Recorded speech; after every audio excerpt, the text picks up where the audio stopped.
क्या नाम है भाई साहब आपका? मेरा नाम रोहित खुराना है और मैं राष्ट्रीय महासचिव हूँ जय बजरंग दल से। ये जो बढ़ापुर के पास में एक गांव है, इसके गौशाला के पास में कोई गोकशी हुई थी, उसमें क्या है पूरा मामला? गौकशी से संबंधित हमने एक तहरीर दी थी प्रबंधिका के खिलाफ, जो कि थाना बढ़ापुर में दी थी। और थाना बढ़ापुर में जब हमने तहरीर दी तो उससे अगले दिन ही पुलिस ने हमसाज होकर के थाना बढ़ापुर से उनके पास खबर पहुंची है प्रबंधिका के पास, और उनसे मेरे पास जान से मारने की धमकी आई, जिसकी तहरीर मैंने थाना नगीना को भी दी है। इसमें अभी तक आपने कहाँ शिकायत करी है? इस विषय में अभी तक हम क्षेत्राधिकारी और थाना प्रभारी से मिले हैं। क्षेत्राधिकारी का कहना यह है कि वो गौवंशों के अवशेष इस गौशाला के नहीं। उस समय पे क्या क्या नहीं मिला गौशाला पे? जब गौशाला में हम लोग पहुंचे तो चारे की व्यवस्था बिल्कुल नहीं थी। वहां पर गीला भूस था और खाली भूस ही भूस था, इसके अलावा कुछ नहीं था। जबकि एक दिन पहले अधिकारी जांच कर गए हैं, 74 गौवंशों की गिनती करके गए हैं। बीडीओ साहब से मेरी बात हुई है इस विषय में। बीडीओ साहब ने साफ कहा है कि 74 गौवंश मिले हैं 107 में से। इतनी बड़ी संख्या में गौवंशों का कम होना बड़ी गौ तस्करी और गाय का देह व्यापार कहलाता है, और इनके ऊपर सबसे कड़ी से कड़ी कार्रवाई को लेकर किसी और से अधिकारी से वार्तालाप की है? मेरे द्वारा जो जांच मांगी गई है उसमें मेन 3 मुख्य बिंदु हैं। उन मुख्य बिंदुओं में गौशाला कमेटी की जो प्रबंधिका है, इनकी इनकम ऑफ सोर्स क्या है, जिससे ये दोनों गौशालाएं संचालन कर पा रही हैं। 2 गौशाला कौन कौन सी है? एक तो डीकली वाली गौशाला, ग्राम डीकली की गौशाला है, और एक इस्माइलपुर दमी की गौशाला है। दोनों ही गौशालाओं में बहुत बड़े स्तर पर गौकशी व गौ तस्करी की घटनाएं सामने आ रही हैं, और इसकी जांच के लिए हमने 3 महीने पहले भी, जब ये प्रधान को थी तब हमने जब भी पुलिस को दी थी, और आज भी पुलिस को तहरीर दी है, लेकिन कोई भी कार्रवाई पुलिस करने में नाकाम है। तो पुलिस प्रशासन से आपको क्या आश्वासन मिला?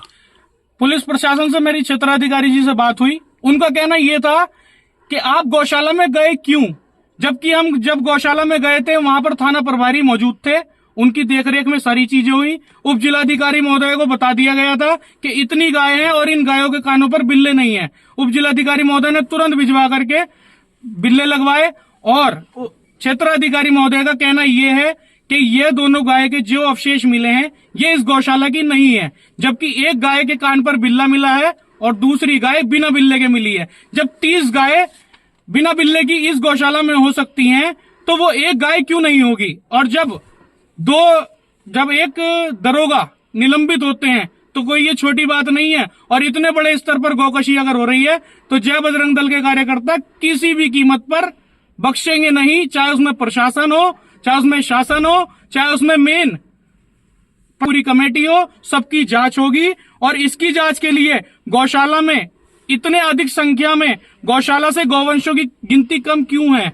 दूसरी, गौशाला कमेटी के खाते का बही लेन देन, सरकारी पैसे का पिछले 6 महीने में किस तरीके से उपयुक्त किया गया, उसकी पूरी जांच इनकम टैक्स द्वारा मैं कल को इनकम टैक्स में ये जांच के लिए दूंगा। रखे हैं किस चीज के है? इसके डॉक्यूमेंट्स ये इस प्रकार से हैं कि दोनों ही थानों में इस तरीके की मेरे ऊपर जान से मारने की धमकी दी गई, और इनके ऊपर तहरीर देने के बाद भी ये इतनी दबंग प्रवृत्ति के हैं कि प्रशासन भी इनका कुछ नहीं कर पा रहा है। तो श्रीमान मुख्य गृह सचिव जी को मैंने अपने पास से मेल किया है और मुख्यमंत्री पोर्टल पर इसकी जांच मांगी है, और मेरे द्वारा दी गई दोनों ही तहरीर में 5 दिवस में कोई भी इस पर शिकायत पर कोई भी कार्रवाई न होने पर मेरी जान को बहुत ज्यादा खतरा है ऐसे गौ तस्करों से।